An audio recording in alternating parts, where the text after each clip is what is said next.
So yeah, Hare Krishna. Hare Krishna. How are you? Yeah, I'm doing okay. At least I'm trying. That's the most I can do. It's a material world. Ashashwatam Dukalayam. Mhm.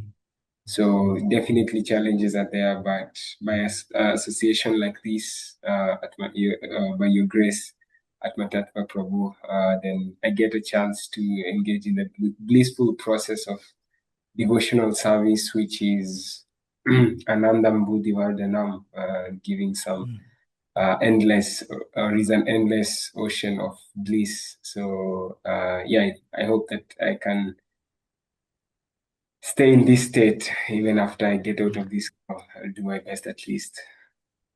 I must say I'm pretty pleased and excited to interview you. I've been enjoying your content online. Mm. Well, not so sure about that, but I really appreciate your feedback. Mm. All right. It's pretty clinical, I must say. I'm just going to ask you a few questions that we have prepared. We'll read through them, and then you can respond as you feel and see fit. Mm. Yeah, sure. Thank you. Mm. All right. Our first question reads as follows. Before we speak about bhakti, creativity, or entrepreneurship, who is Kamita as a human being? What excites you at this stage of your life? And what inner questions or longings were shaping you before you encountered Krishna consciousness?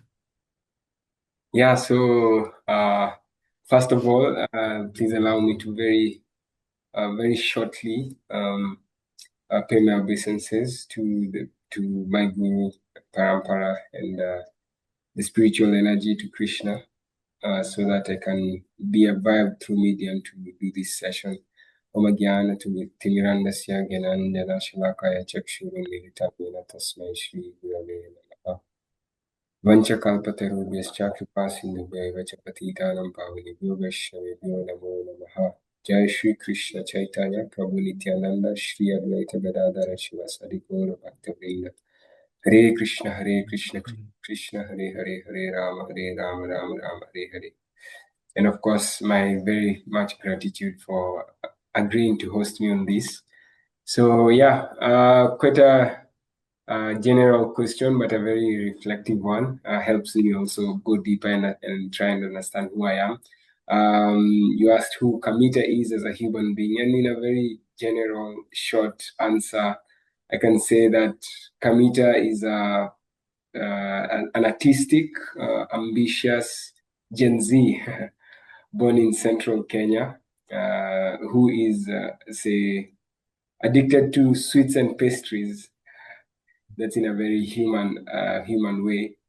And we can say that what is exciting me at this stage of my life is exploring the powerful skills and knowledge that is useful in making the world a better place.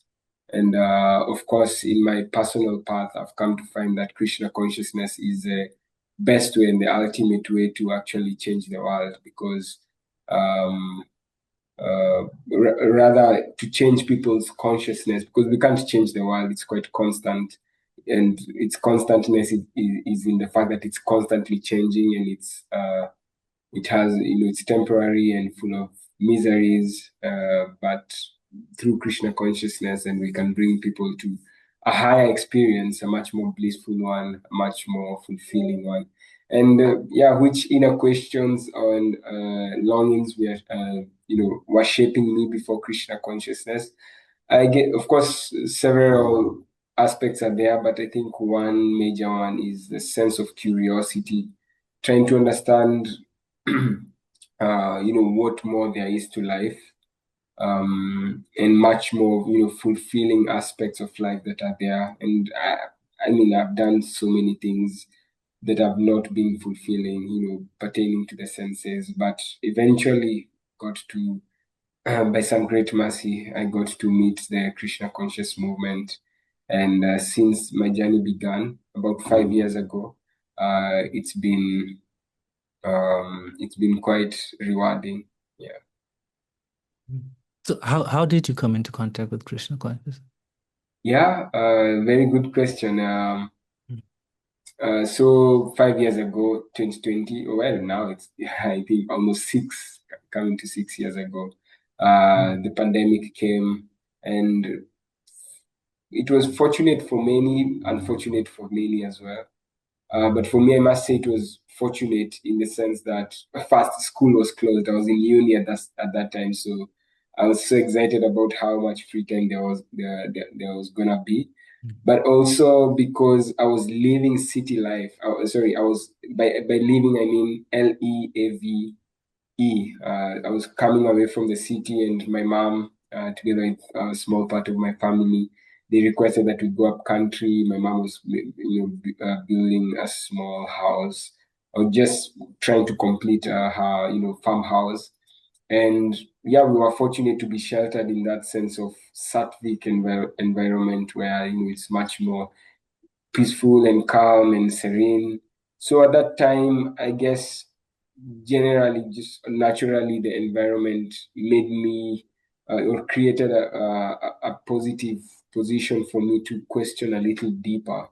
And of course, whatever was happening at that time, very, crisis, so much crisis, and then and naturally, organically, the existential questions came to being. And I followed through with that, with these questions, and eventually I found some, philosophy from the East, and talking about yoga, talking about simplicity, detachment, coupled with some other prominent, spiritualists, people like Sadhguru and Alan Watts and Krishnamurti and such people. Of course, in this understanding right now, I know that they have a limited understanding of the absolute truth, but I followed some of these practices and recommendations that they had, and eventually, when things opened up after COVID, about 6 months after that, I came across my first devotee friend. Very, very, I didn't know that they were devotee, but actually, because we were so aligned in so many ways, I turned vegetarian, I was practicing yoga, I was trying to live as consciously as possible. And then we somehow moved in because we were also from the same home, up country.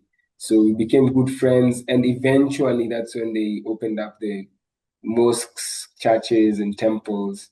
And he came in one, he busted into our house and told me, "Oh my God, Kamita, Kamita, Kamita, I'm going. I have to go now. The temple has just opened up after it's been closed for almost a year, and I need to, yeah." So I was like, "Wait, what? I've been wanting to go to the temple for the first time," and I just took my things and followed him through, and eventually we came across, or rather, he led me to this very beautiful, effulgent, magnificent temple here in Isco, Nairobi. And it was actually Kartik time, very, very, serene environment, very auspicious environment. People were waving the candles. A very sweet kirtan was going on, and a place where everyone was there, some African devotees, Indian devotees, everyone seeming to be very blissful. And I was like, this is what I've been looking for. mm. And I offered my first candle, and I guess Shumati Radharani was merciful, and eventually got the Gita. And yeah, I never turned back since then. And here I am, engaging in devotional service by the mercy of the devotees. Lovely. What were you studying at the time? Yeah, I was studying bachelor's of music. Yeah, as I mentioned, I'm quite like artistically inclined, and especially musically for my family as well. It's a family of musicians. Uh, and yeah, so yeah, I was studying bachelor's of music, just in the sense of trying to seek, what I came later to understand, it was swadharma, my inclinations, my material inclinations. So I was studying bachelor's of music. Oh, cool. So what were you planning to do with your qualification? Yeah, so actually, since my first year of studies, I was sort of partially employed. I used to play at a church. I was an organist, so play hymns, accompany hymns, help with the choir and things like this. And it was helping me pay my bills, as well as doing some performances here and there. At that time, of course, I wasn't very conscious because I didn't say no to, I said yes to almost all performances that I was asked to be at. Of course, trying to just make ends meet, and Mm. yeah, basically be a performer. Maybe nothing towards the more popular sense of being in the limelight and everything, but just doing some music production and accompanying and some of these teaching as well. Yes, I remember just before I moved to the ashram after my graduation, I worked for like a music school for about 4 months as a teacher, as a music lecturer, and yeah, so which is what I've carried through my devotional life as well. I teach harmonium as well, just a little, as I also try to balance it with other things that I'm doing at the moment. Okay, cool. Um, Let me just look through our questions quickly. Yeah. So at the time mentoring the temple, were there any early influences, mentors, or moments that stand out or stood out to you? Yeah, of course, the very, very first thing that stood out was, uh, a place where everyone was welcome. It was quite a foreign culture, but to see that so many Africans, so to speak, just to be more precise, so that because of course, if I went in and most people were let's say Indian bodied, let's get a little more on the understanding of the truth. Uh, yeah, seeing that many people that there were that the this philosophy, the culture, the community was accommodating of many people of my body type. Mm. That was quite conspicuous. So it was allowing it was encouraging, it was more welcoming. But even more, it was a sense of practical um, application of the theories that I had heard about. That sense of simplicity. You see people, dressing very, very simply, eating simply, vegetarian food, and all these things. But in terms of mentorship, I think um, it grew gradually, but I think in my second year of Krishna consciousness, I met this one devotee who has continued to be very, very influential to my life. At that time, his name was Sutapadas. It was just a year before he took sannyas to become His Holiness Keshav, Swayam Bhagavan Keshav Maharaj. So, and I remember I had one of my very initial interactions with someone just outside the local community, with him, and he was very, very empowering as he is even now. And yeah, eventually I tried at least to the level that I could to cultivate a relationship with him, and he has been very supportive. So yeah, in this way, he was very, very influential. He has been very, very influential amongst all these small other bits that I've mentioned. Mm. Lovely. Okay, it just flew away like a crazy bird. I had a question to follow up, but what to do? Just read our second question. Once Krishna consciousness entered your life, what led you to fully commit by moving into the temple? What did ashram life in ISKCON Nairobi give you in those early years that you felt you needed at the time? Actually, it just flew back. How did your family take it? Like you take into Krishna consciousness? Yes, so as I mentioned during the pandemic, I was at home with my parents and just a small section of my family because the rest were sort of locked out in the city or in a different country. So my mom had started to see some of these things, some of the changes that I was making. My brother actually introduced me to yoga. So uh, at that time when I was seeking and all that. So it wasn't very there was not so much resistance, so to speak, which allowed me to sort of get more into the depth of the culture. And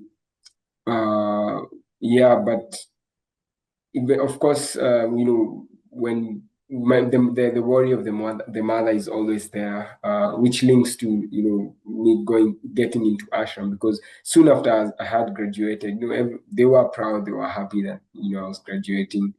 But 4 months after my graduation is when I moved to the temple, and at that time, well, of course, naturally, my mom's question was there: why don't you want to work and things like this? Uh, but I was trying to, experience something different from what I've been trying to do, and sort of see if there's a deeper reality to life than just getting my degree and getting into the 8 to 5 or into the sort of consumerist Mm. predominant culture that is there. So yeah, my mom was worried at some point, but I just very simply brushed it off and told her, "Yeah, I'm just taking some time to sort of reflect more so that when I come out and I can do things with a much more deeper purpose," which has been the case. And in that way, then it created it has created a very good relationship. And of course, on the deeper aspect of understanding that eventually my family has a lot to do with how I pick up to Krishna consciousness, because only because I was born in this family, or because I was born by my parents, then that's the only way, or it's a reason why I have gotten to come into contact with the devotees. So eventually, it has made our relationship even deeper. Sometimes nowadays we have very deep conversations and very sweet and much more fulfilling, inspiring. Yeah, Cool. How many siblings do you have? 4 siblings. I'm the last born. I Oh, have three elder sisters, much older, and a brother who's just a year older than I am. oh, okay, lovely. Yeah. And Yeah, well, sorry. no. Yes, bro, you were saying? Yes, yeah. My dad passed away quite when I was much younger. I think I was around 6. So Mm. yeah, my mom and my 3 sisters and my brother. And that Mm. sense, I guess sometimes I think that maybe if my dad was alive, I wouldn't have had that sense of openness, because my sisters led the way in having a liberal sense of culture. Mm. So one of them at some point was atheist. Another one got into yoga, and I guess like a more sort of impersonal understanding, and that sense of speaking to the universe. And another one is like a beast. She loves to work out a lot, so you can say she's also inclined to yoga. And my brother, of course, although he's kind of also impersonalist in a sense. That kind of gave me like a better way. There wouldn't be so much criticism on me, taking up to Krishna consciousness. So in that way, Mm. Krishna has been very thoughtful and very precise on how to, allow me to access the mercy.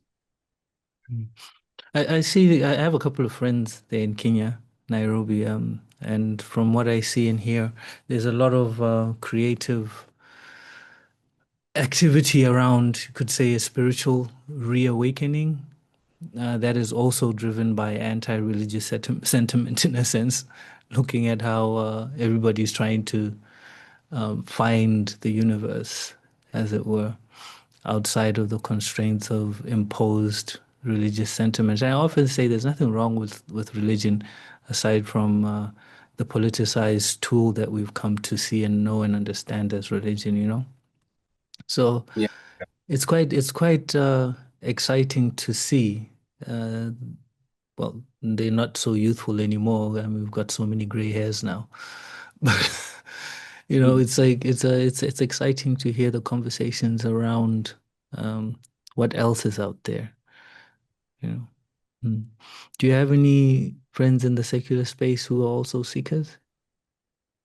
Yeah, Yes, I do have a good number of friends. I remember just when I was making this transition in my uni days, we used to have a lot of these conversations, and many of them had similar inclinations. Some of them, of course, were surprised what's this thing, because sometimes I took like a bolder approach Mm. and go to school in Doti and Kurta Wow. and chant. I sit down in the middle of a park and I'm chanting, and people are wondering what's this guy. Maybe it might have been guided by some false ego, but whatever effect it had, it sort of tore apart those people who are clearly favorable and those who are not favorable.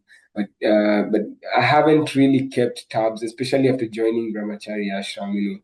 That sense of seclusion, which is required to an extent, especially when you get into ashram, so that you can sort of align yourself accordingly and much more precisely, be Mm. more in devotional, have or rather cultivate more devotional friendships. Mm.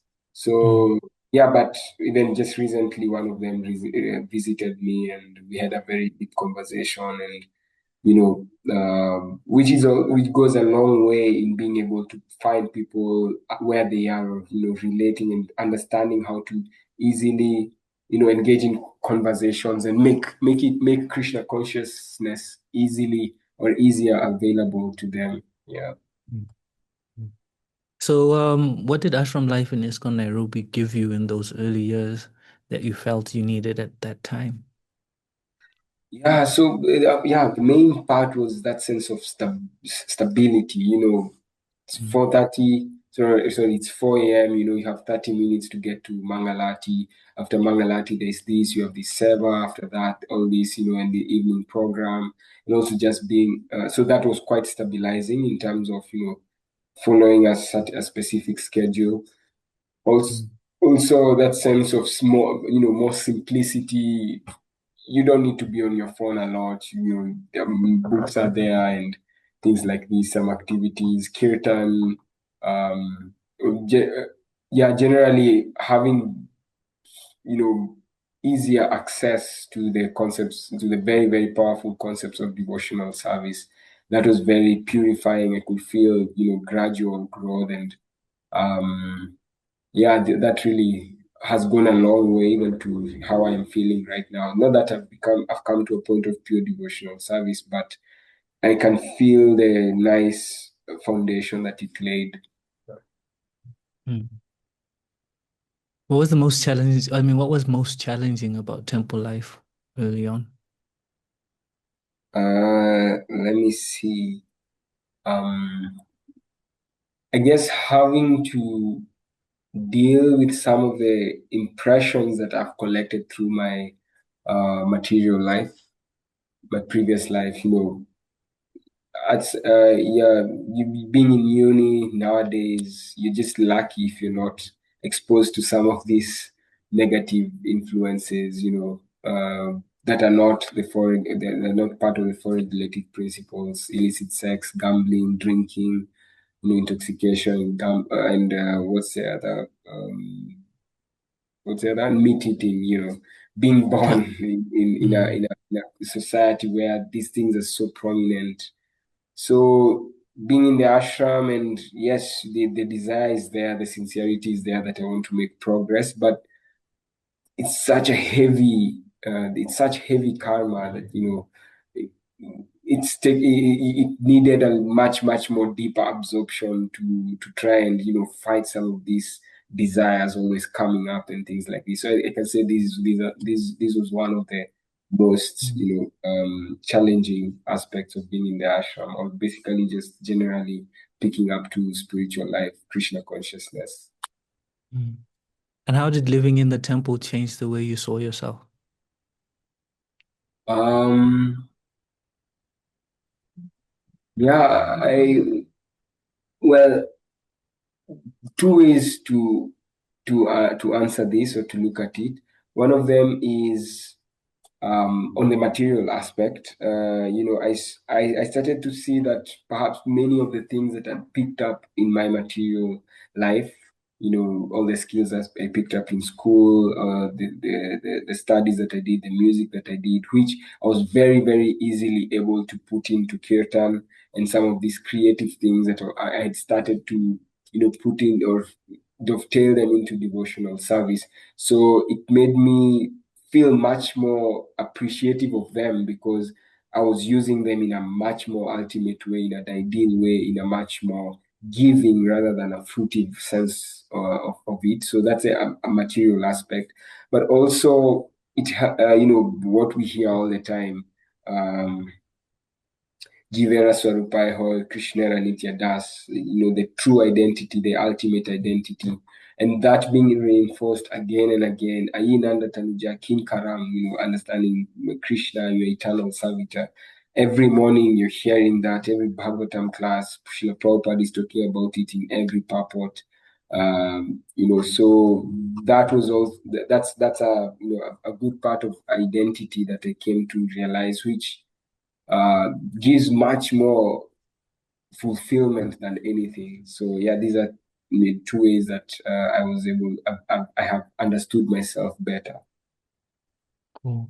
So when you moved into the temple, did you carry on making music? Yeah, so actually something very which I know from the questions we have. You deal with that, or you'll bring it up. My trip to the UK. So very shortly after I joined the temple, uh, I got a chance to go to the UK, and this was linked to my association, to the association I had with His Holiness Keshav Maharaj, then Sutapa Prabhu, and so I had a few months before my visa was gonna come out, and being here in Kenya, it's a third world country, just like with many other sort of lower countries. The visas could go anyway very, very easily. It's either an acceptance or a rejection very, very clearly. So I was trying to anticipate in case my visa is rejected.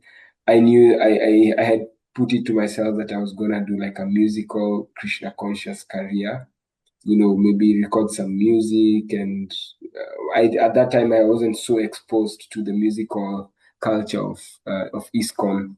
So, but I was trying, I was trying, just basically trying to use the tools that I had at that time to, uh, to make it of service and, to link people, to link myself as well to that ultimate understanding. But I didn't cultivate that much because very, very soon I got the chance to go to the UK, of which my life was dovetailing, in a different way, in that I was put in a position where, or rather, I got an opportunity to learn much more. Being in the ashram there, I went through the Bhakta course, and much more training, much more exposure. So my life kind of took a bit of a different turn, but at the same time, I got exposed to more kirtan, more devotees, and more ways that I could I could use my musical skills with harinams and things like this. So yeah, yeah, I think, yeah, I hope this answers that part, that question. Yeah, because the reason why I'm asking is I just immediately after taking, or not taking to Krishna consciousness, but discovering it, my mom passed away, and I moved into the temple and received that grounding that you're talking about. And coming from a creative background, not so uh, formally trained, but more speculative and in circles of trying to self-express in ever way, in whichever way you could, and seeking for truth as well. I found that my creative expression changed drastically, and some Mm, of the music that I was making using, what do you call, digital audio mm, workstations and all that. It just came out. To this day, I listen to it. I'm like, what on earth was I going through? And who mm, made this? How did I even make this? Because I took shelter of Shushi Nitai Gorahari in the south of Johannesburg, and it was just so, I guess, for lack of a better word, powerful. Mm, magical in a sense, yeah. So I've always wondered for creatives how that affected them. But you've mm. touched on our next question, which touches on or speaks to your trip to the manor. What were you hoping to gain from the experience and what ultimately brought you back to Kenya, which is the first part of that question? And how did those different environments shape your understanding of service and identity? Yeah, so I was hoping the reason, first part of that question, the reason what I was looking forward to, from the manor, what I was looking to get from the manor mainly was a better experience, a deeper experience of brahmachari life because, yeah, the manor has it's one of the biggest, you can say, oasis of spiritual cultivation, especially Krishna consciousness. And very many, at that time, I didn't know. I didn't know. I just knew that, of course, going abroad is something amazing. But also the fact that Sutapa Prabhu had very, very deeply inspired me. And I was like, oh, well, I'd like to get whatever association that you got to get to this level that you are in.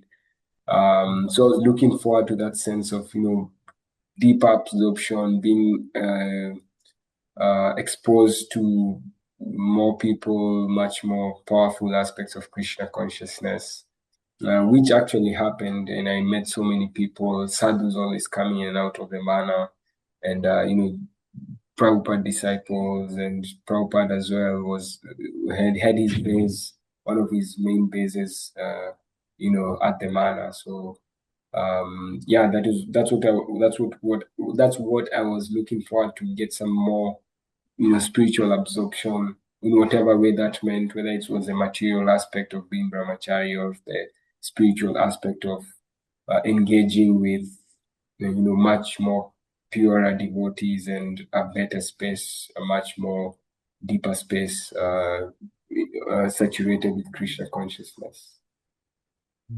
And oh yes, Mm. and sorry, the second part of that question, unless you have something you'd like to ask about that. No, please go ahead. Okay, yeah. So, yeah, what brought me back to Kenya? So, unfortunately, as I mentioned, coming from a third world country, visa complications are there. So, I just had a short-term 6-month visa. So yeah, I had to come back.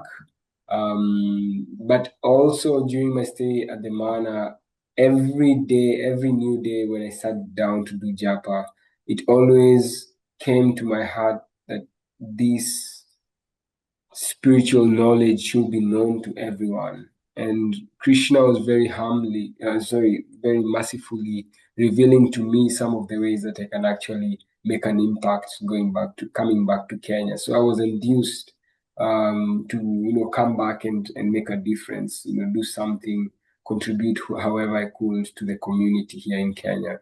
Which yeah, I've tried my best. A few successes, few failures here and there as well. But the impetus still goes on. It's still present. We still like to share it with everyone we meet, everyone we greet. So these are the two reasons I can say that I came back to Kenya, and I guess Krishna had a plan. So when I'm trying to follow through with that plan, every day, every waking day, trying to follow up with what Krishna has for me, especially being back here in Kenya. Yeah, aside from the third world and first world country differences, what felt most different between Nairobi and the UK for you? So I mean, okay, the culture is definitely much different. Mm. In Nairobi, uh, especially the Nairobi temple, it's pretty predominantly Indian in terms of even the menu that is there, the food that we eat. But also once in a while we get to our our African meals, which we miss a lot, ugali, uji, and the Mm. likes. Um, but going to the mana, definitely, lots of cheese, lots of baked items. Apples are much more there, predominantly there. Here in Kenya, I mean, apple. We scramble for apples, but in the UK they scramble for bananas. uh, or the apples are much more prevalent. So yeah, that sense of all the general environmental difference. The winter is there, which allows some foods to be more prominent there and things like that.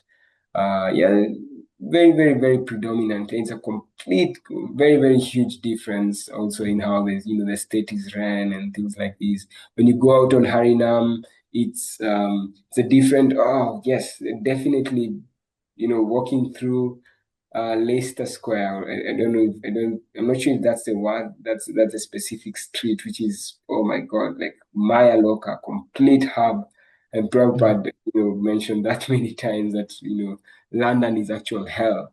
So seeing so much degradation, that was very, very prominent. And it gave me an appreciation of how it is here in Africa, at least to some extent, some parts of Africa, some parts of Kenya, which are much better.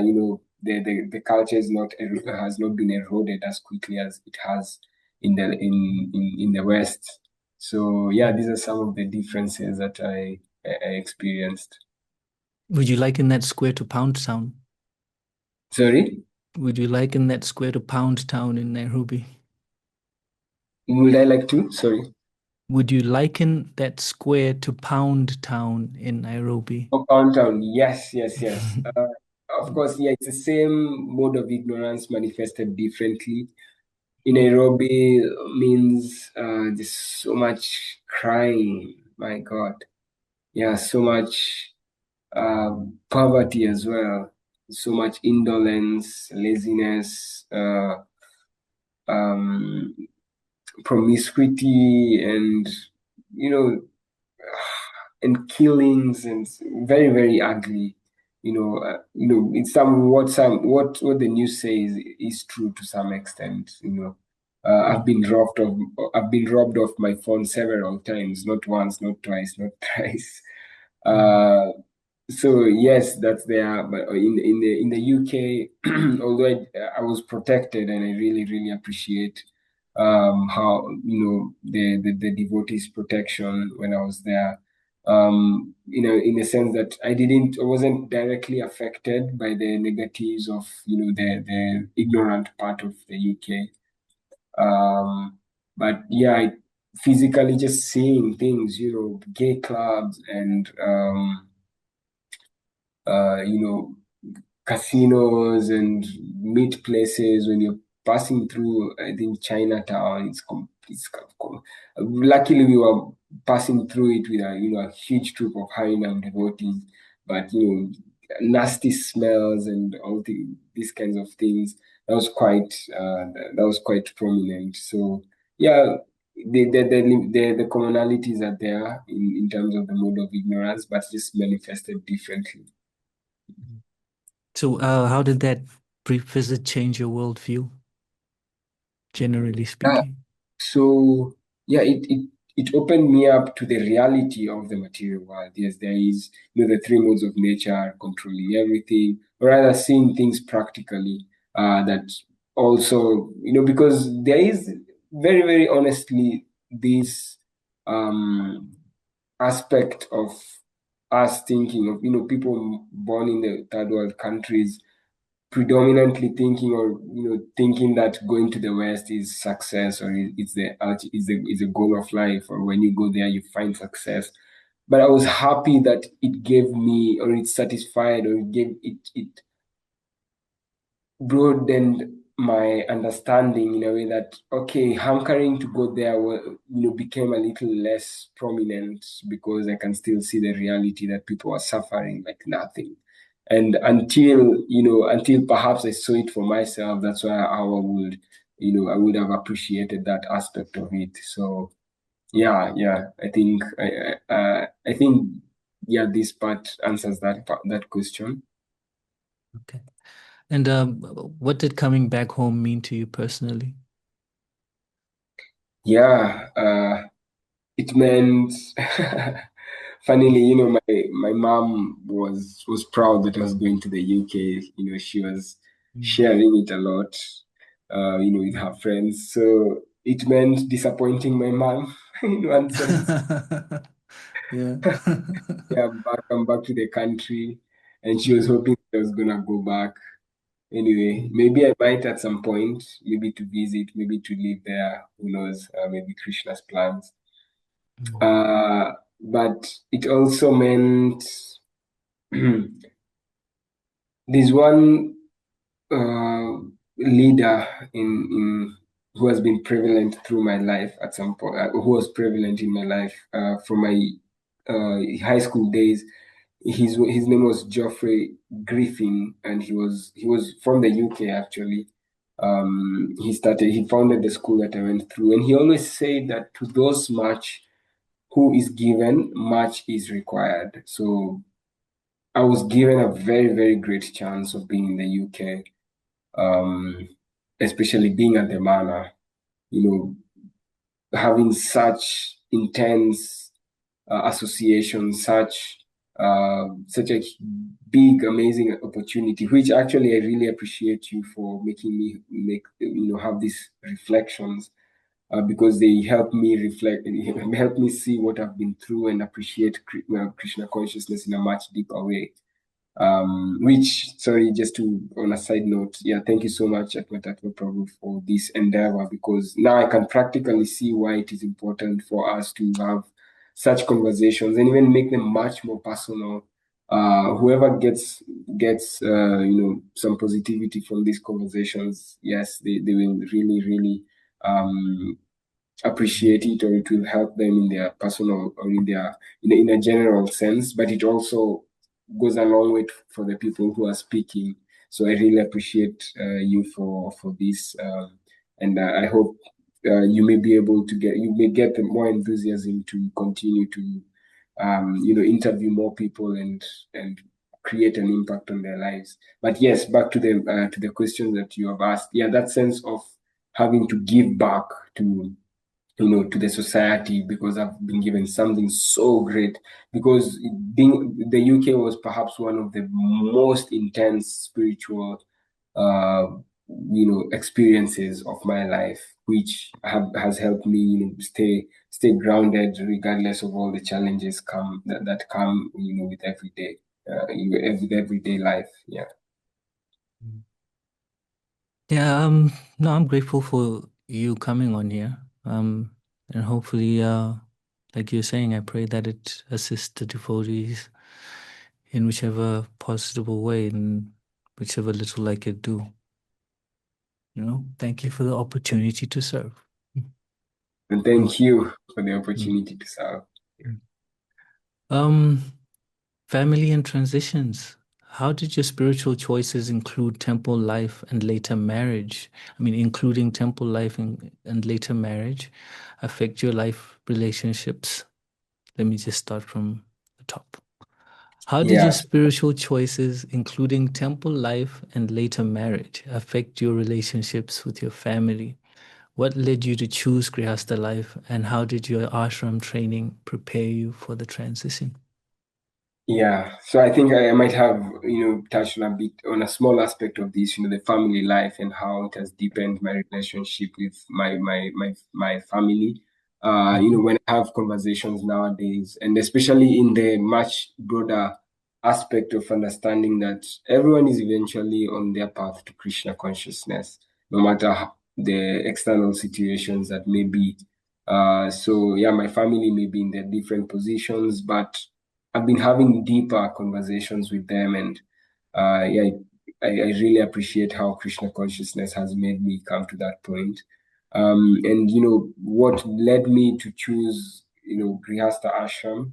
Mm, Um, well, in one sense, let's say, in a very honest bit, the challenges that come with being brahmachari, staying brahmachari, the sense that you're required to practice on a very high level.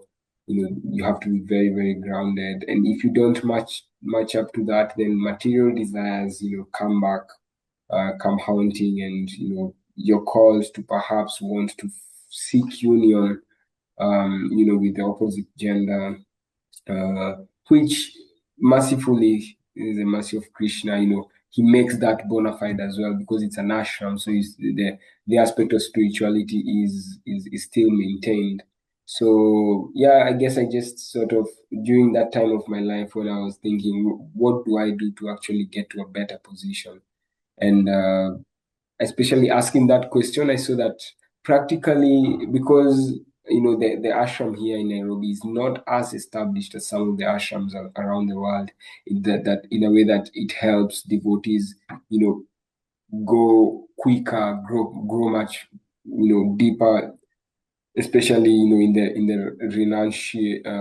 renunciation bit of it, the brahmachari aspect. So it was much more practical, and I feel easier to be in grihastha ashram, sort of exercise some of the material things much better. For instance, right now it's making me, I'm able to create content much more easier or liberally. Although there's monks, brahmacharis who are still doing that, being able to make music and create content. But at that time, I guess my psychology wasn't mature to that level, so it helped me in that sense that I'm able right now to exercise some of these material inclinations that I have, but it also, yeah, gave me like a freedom to choose a way to practice Krishna consciousness.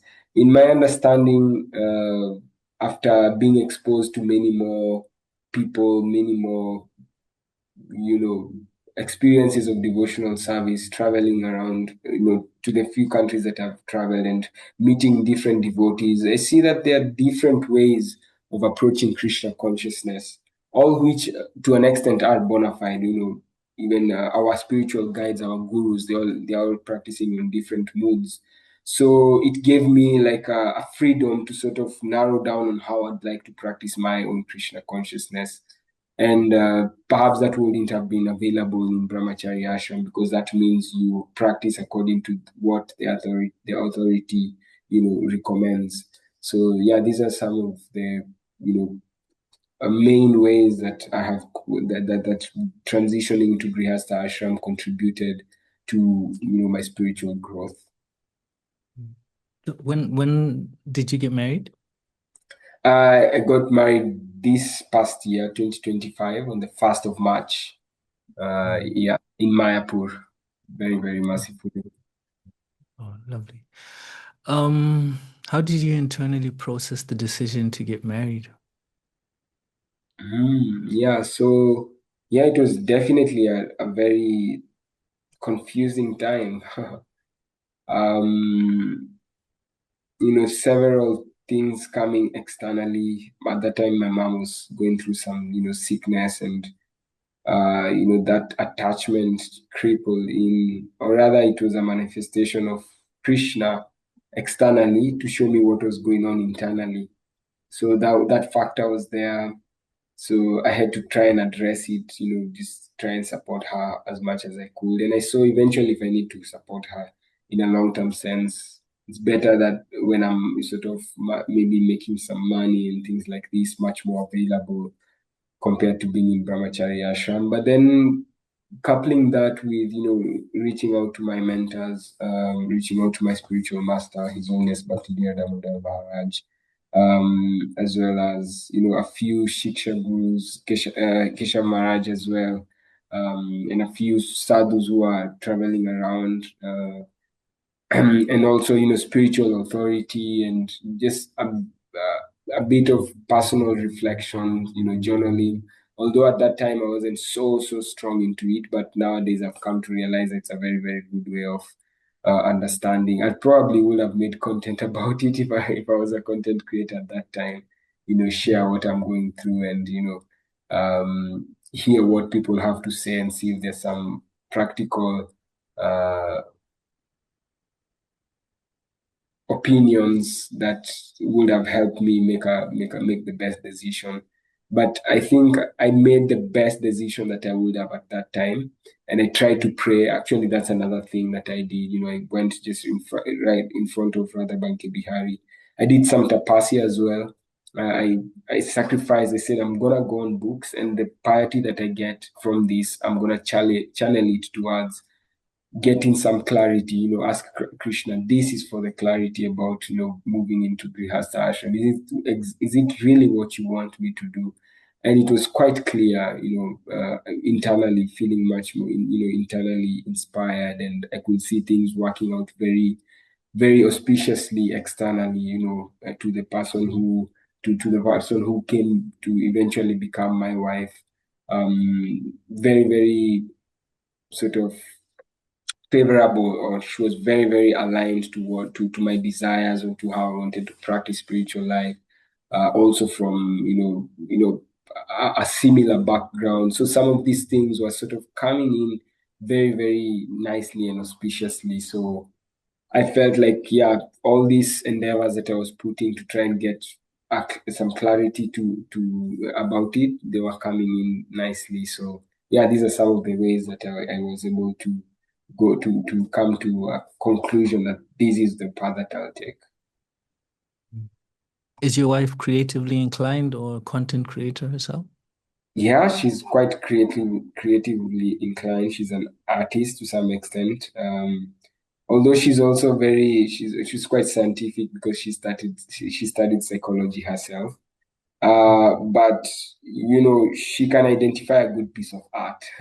she she she dresses nicely, or she can compliment someone who's nicely dressed, or she makes nice food. She's very good, with the decorating the house. And okay, she gives me some advice about my content. Sometimes she says, this part, the music, I don't feel like the music goes well with this theme that you're trying to give. Or he says, I like this camera angle that is much, it's much better than this other one. And, this part of the script, maybe I think you can fine tune it and things like this. So, yeah, she's quite, yeah, artistically inclined. And also we are trying to see if she can get to creating content as well, because we are seeing that content is a very powerful tool, especially in this age, where you can share knowledge, which is at the heart of our movement, as well, and in a much more practical bit. See, you're recording what is happening in real life. You're not just speaking to the camera and telling things. And then that, especially that sense of storytelling content, and as well as being able to express yourself. We can say content creation is like the new age journalism. And today I was reflecting on the word journalism. It comes from the word journal, of which means to recollect ideas, and especially in a much more reflective way. So it's also a very powerful tool in being able to see where you are with your life. So we are trying to see if she can sort of do that, so that she can also empower herself, much more, and also share how women, Vaishnavis, can actually also, make it in their Christian consciousness, and, create a path, maybe being on the front line to the extent that we can, of course, to the extent that we are pure, then we can also share, practical bits on how we can go on with our spiritual life. Lovely. Talking about creativity and artistry, our fifth question. Your music and content are central to how you share Krishna consciousness. What is your intention behind this creative work? Who do you feel you're reaching right now, and how do you hope to engage people beyond the devotee community over time? Yeah, so yes, there's I think, three aspects to your question. And the first one is, the intention behind my creative work. So yeah, that's understanding what's the heart of the creative work that I have. Uh, Srimati Radharani is the ultimate artist. So pleasing her by offering this artistic work, this creative work, is a main thing. Through, of course, through Guru, who is an intimate associate of Srimati Radharani and Krishna in the spiritual world. So that's the heart of it, in terms of, and how practically that applies is, spreading Krishna consciousness using the creative elements. Very, very uh, easy ways, or very accessible ways of spreading Krishna consciousness.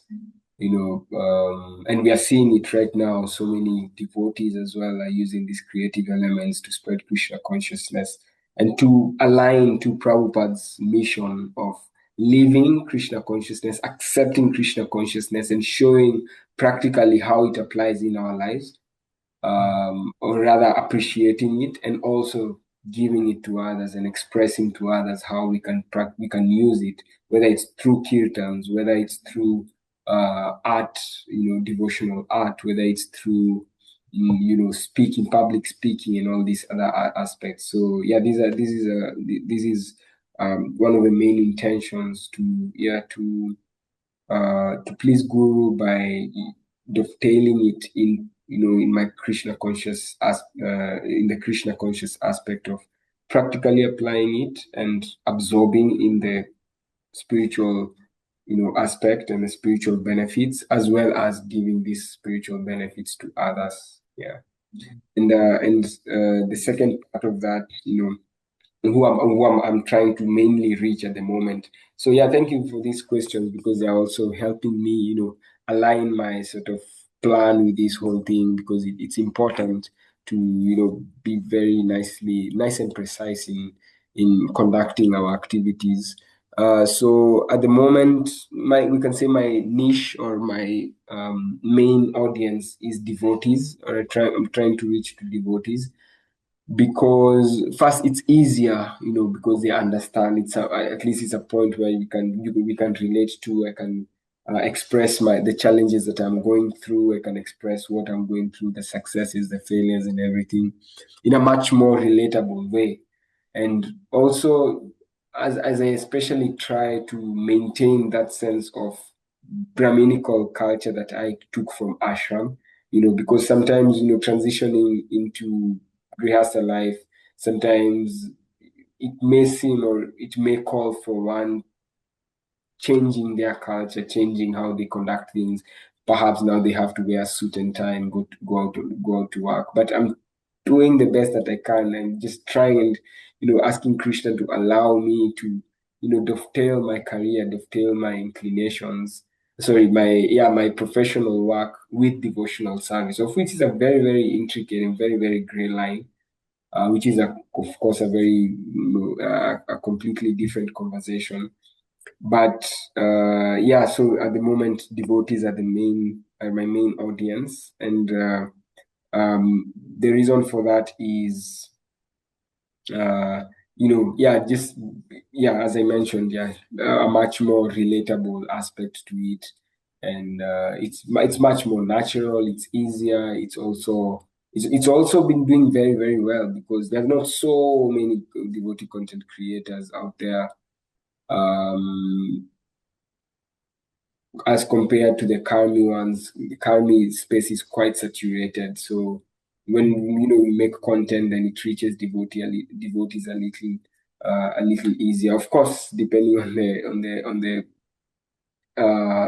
success to which you're able to master the tools of creating content and spreading, or expanding your reach. Yeah. So yeah, in this way, yeah, the devotees are my main recipients. How do you choose which aspects of your life to share content-wise? And have you had any, or what kind of response have you had from the devotee community, particularly locally? Yeah, so actually, it's something I was just trying out. I knew that I perhaps have some, my the former roommate, the one that I mentioned who brought me to Krishna consciousness. He was in film school, and automatically from the association that I had with him, I got to understand some of these camera angles and all these film techniques and all these things.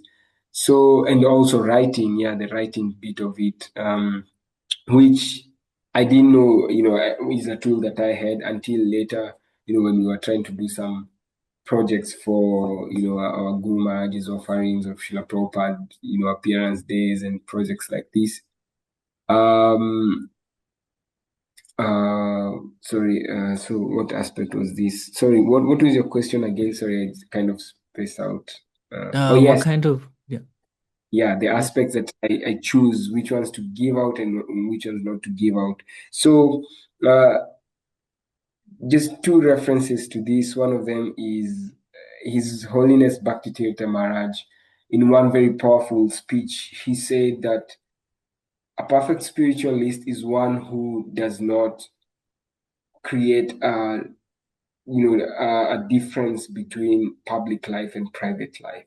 That is to mean no cheating, no gatekeeping, and sort of keeping things private. Of course, there are confidential matters which need to be there just to sort of externally protect things, and it's a very thin line. And it's that way with so many. At least in my experience, it's that way with so many aspects of Krishna consciousness. Which regulative principle to keep, which one not to keep. Not the four main ones, of course. These ones we should keep Mm. at all costs. But in that sense of there being two sides to it, and one has to balance both of them.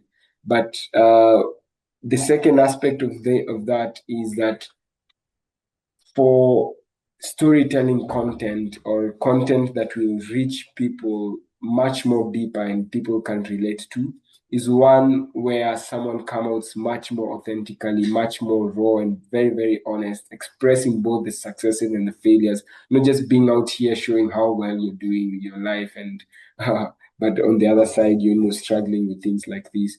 And in that way, as I mentioned earlier, content creation is a form of journaling. And when you're journaling and you're writing to yourself, I mean, we see all our acharyas, some of their prayers, some of their songs, some of their books are basic journals. They're just writing, expressing themselves. We can say that is their content creation. They created content. Mm. So following in their footsteps, that sense of authenticity and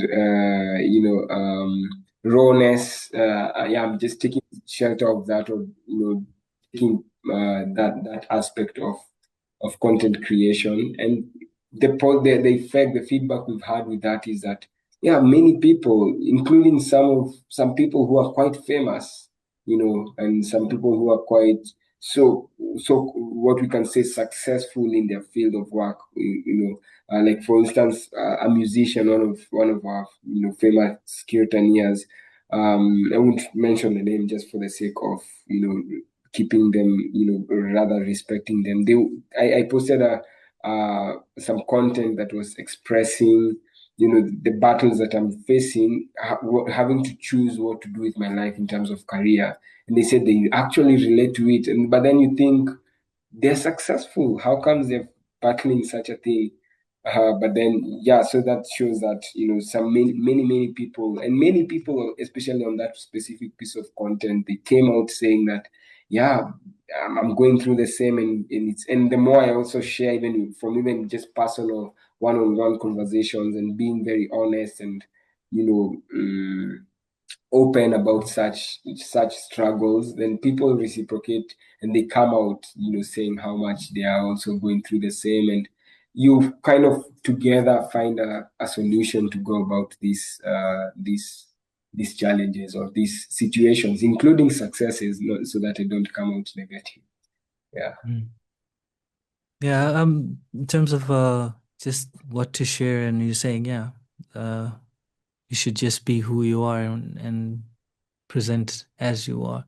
I was just thinking about watching your content, actually, the importance of representation, considering the numbers, as it were, on the bodily platform of representation in our Krishna conscious communities, particularly here in Africa. You get like, well, for a number of reasons, historically speaking, and as I cited earlier, how people in our communities as Africans tend to see things as foreign and tend to push them aside because of previous experiences, historical experiences. But I find it very empowering that there's representation and there's a power in telling our stories. And here you are as a young Krishna conscious individual telling your Krishna conscious story. So it is empowering in that sense and gives visibility to the reality of having African Krishna conscious others.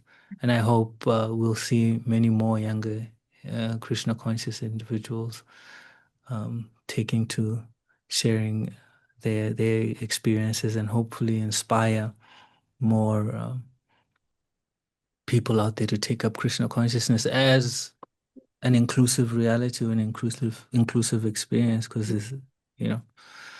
But for the sake of not running my mouth, our sixth question. You are now building a wellness business alongside your devotional life. Why was starting a business important to you? How do you integrate spiritual values into that work? And what kind of support or resistance have you encountered along the way? Yeah, so yeah, the reason to start this business, I'm Grihasta. I just need to stabilize my finances, and especially in a long-term sense. Right now, we may just be two of us, but the kids, hopefully, by the blessings of the Vaishnavas, and we can get them, and we need to sort of make things work, make devotional life much more accessible and easier to do. But specifically, why start a business, why start a wellness business, why not, go out there and look for a job and things like this, is because, especially as I mentioned, I didn't want to give away this sense of, Brahminical life and, being in Dhoti and Kota all day, or, be staying around the devotees and something like this. So a wellness business, because I mean, wellness generally means what will give people peace and Krishna consciousness. The very, very one of the very immediate aspects is that one gets peace, and also knowing the tools, understanding ignorance, passion, and goodness. Basically, people just are not in knowledge about the sattvic aspect of living life. So I thought of all the tools and techniques and skills and knowledge that is accessible to me. I thought this sense of this knowledge of Krishna consciousness and the conscious aspect of it, the mindful aspect of it, the sattvic aspect of this would be a good. The community would really benefit from that, and linking that to understanding, how things should actually work in terms of earning money. Yes, it's very important to consider how much I get from it, not run losses or just break even, actually make it a business, because business means getting money. I mean, Srila Prabhupada as well was a businessman. uh, but also just being of service to the society, of which even some of the biggest entrepreneurs are talking about that the most sustainable way of running a business is thinking of which problem you're solving in the community. So in that way, then yeah, I thought, starting a wellness business is the best way.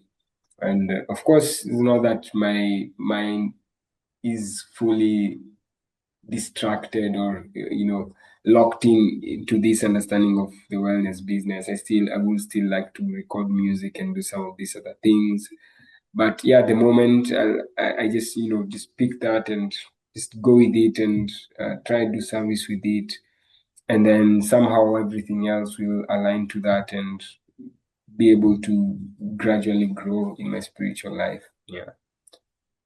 And yeah, in how I've been able to integrate spiritual values in business. First of all, is the knowledge, because it's a wellness business, as I mentioned. Then it's very easy. It's very, very kind of just literally just applying what we learn in Bhagavatam or Bhagavad Gita, of course, in a way that is acceptable, cannot coming out religious, because some of these aspects are very, intricate in making business work. We don't want to seem like we are imposing a religion on people, but at the same time, we don't want to, water things down too much. So that has been one of the challenges, but in a general sense, yeah, it's been easy to integrate such spiritual understandings, and but also in a personal aspect, it has made Bhagavad Gita come to life. Arjuna's position where he needs to work for Krishna and act for Krishna. So practicing some of these aspects of Bhagavad Gita, being equiposed, being tolerating things and working according to Swadharma and all these things. It's been much more practical, and in that way, helping me make more progress in my spiritual life. And finally, I think in the sense of practicing my swadharma, um, spiritual life or understanding of Krishna consciousness has made me understand that I have a material duty to play. So um, yeah, it's given me like a very practical service, something concrete that I can gradually grow in so that I can realize my swadharma and fulfill it, and then eventually realize my sanatan dharma, my eternal position. Yeah. And yeah, so then the last part of it, the support and resistance that I've experienced with it. Of course, sharing with friends and family and devotees as well, some financial support, some advice and outlook, and some encouragement, especially the encouragement part. You need to keep a very positive mindset doing anything, not only business.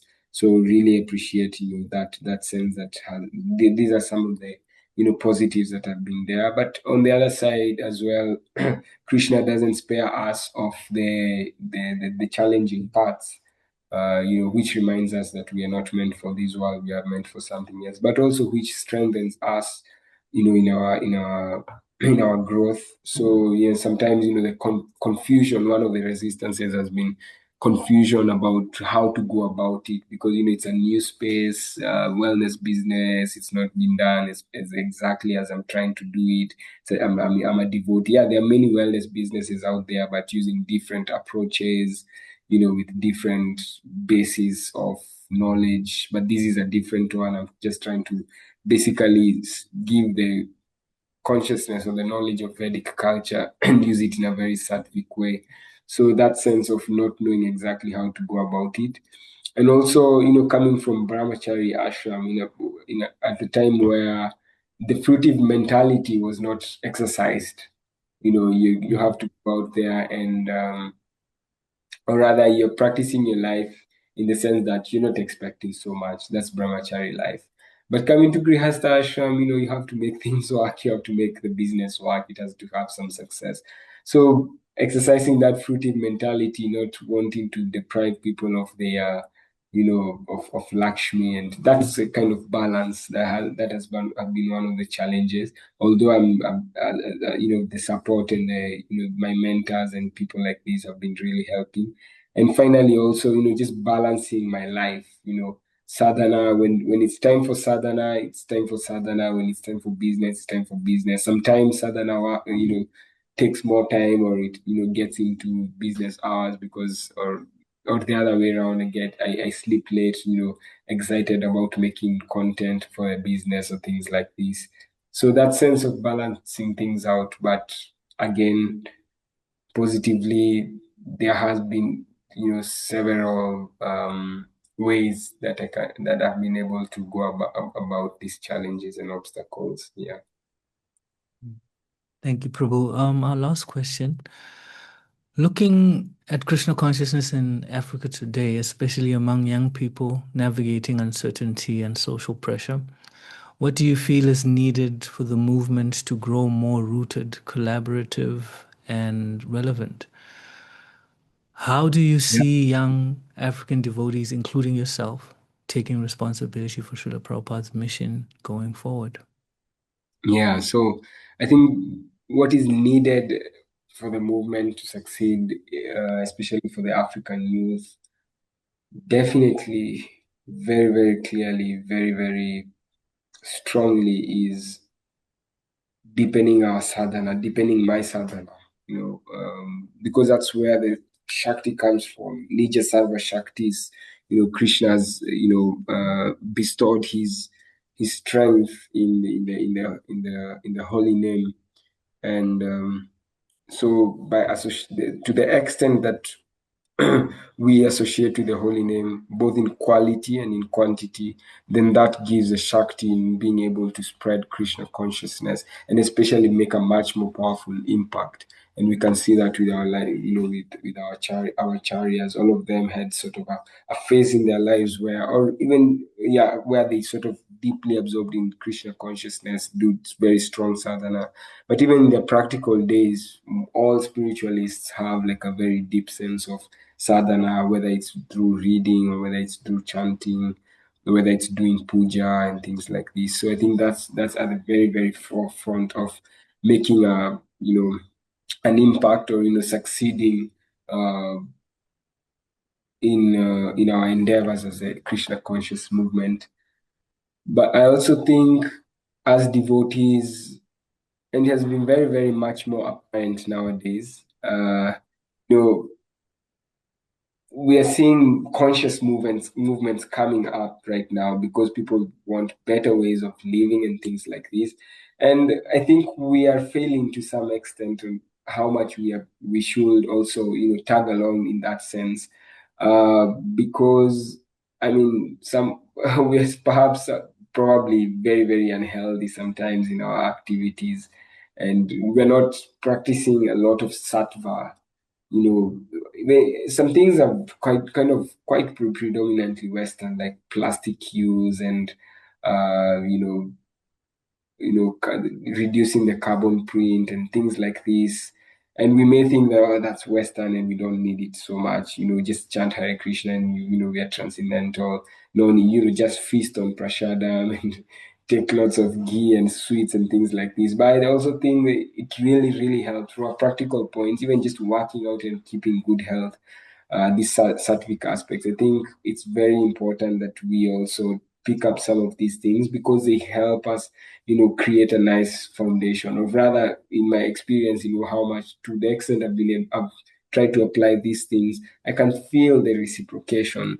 So in that way, we can use some of these tools to empower us to be able to be much more effective in our preaching activities and things like this. But I think that one of the most important ways to be able to succeed in our preaching endeavors is to stabilize ourselves on Prabhupada's mood.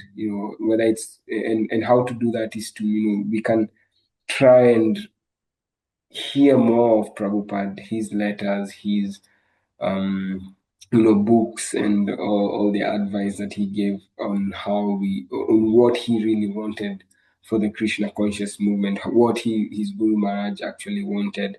So that sense of very, very strongly, deeply, intensely associating with Srila Prabhupada.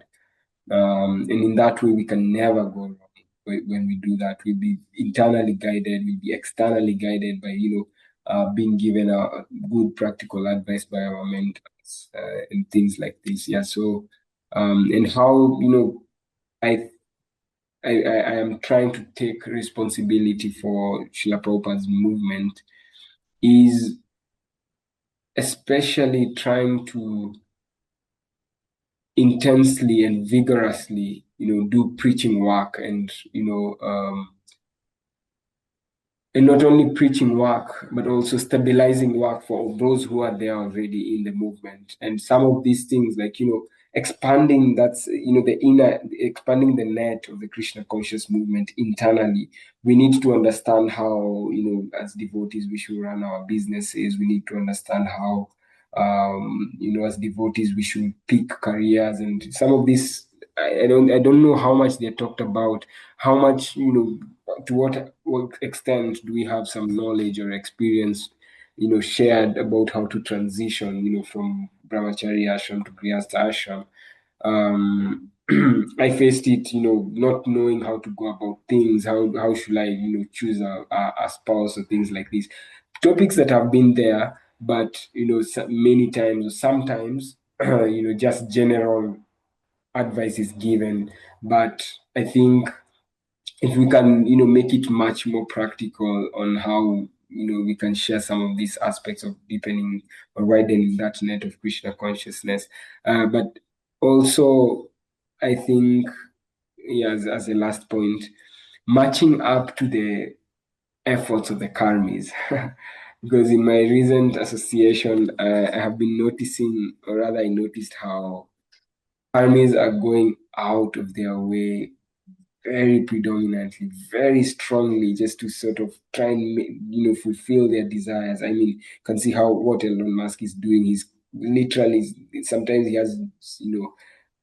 has barely any sleep, or he's renouncing things. He doesn't even, all the money that he gets from his business, he puts it back to the business. So some of these aspects that are there, the discipline, the resilience, the consistency, I think I can practically borrow from them. I mean, the Krishna conscious expert is one who is able to borrow from everything, see Krishna in everything, take whatever is favorable and drop the unfavorable. So I'm trying to the best of my ability to put in that sense of vigor and intensity to actually, and urgency as well, to make this knowledge accessible to everyone, both the devotees and the non-devotees alike. Mm. Thank you very much for your time, Prabhu. I really appreciate you agreeing to come and share your life and spiritual journey. And your new business venture. What's the name of your business again? It's called Nafsi. Nafsi, well, Nafsi. yeah. Hmm. Does it translate in any way in Swahili, or it's just Yes, it does. hmm. Yeah, it's Nafsi means soul. So, Hmm. so it's basically like it's just showing. Or I thought it was a good name, and also because ultimate wellness is Sachit Ananda. Hmm. Understanding that the soul is actually the basis of everything. So yeah, so in that way, then we came up with that name, Nafsi Wellness. Okay, cool. So if devotees or readers would like to find out more about Nafsi and your own content generation, regular at that, where can they go to find out more? Yeah, so at the moment we are just on Instagram. We're trying, of course, also to come on YouTube with the long form content. Maybe even get some podcasts going. Maybe we can also have you at Matatva Prabhu, sharing your life as well. As a Yeah. writer, as a musician, working for ISKCON News and balancing your life and all these aspects that you have. I think, doing this for some time, you have much more experience than some of us. But yes, we'll get to such, we'll get to these, what do you call, platforms eventually. But yeah, right now we're on Instagram and Kamita Kirtan, just as you said, literally, no, just Kamita underscore Kirtan is my Instagram page. And when you just go there, you'll click and you'll see I've tagged Nafsi, the wellness Okay. business. So all the content, and yeah, we're hoping to give much more and hoping to keep the enthusiasm to share much more. Jai.